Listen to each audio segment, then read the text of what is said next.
প্ৰতিভাক কোনো লুকুৱাই ৰাখিব নোৱাৰে। তাৰে এটা উদাহৰণ যোৰহাটৰ কংকন কৌশিক।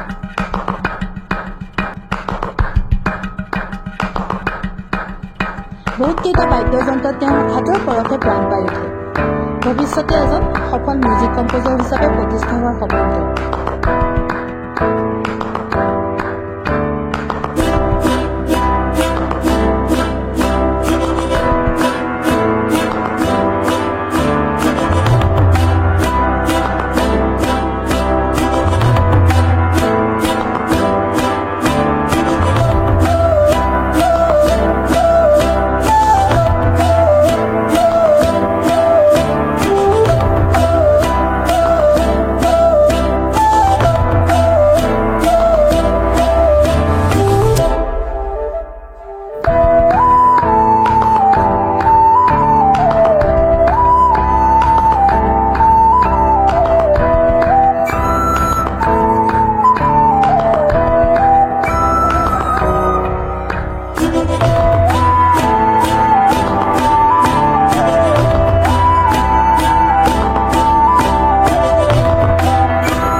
এনেদৰে আৰু বহুতো প্ৰতিভা লুকাই আছে যি আজি বহুতে গম নাপায়।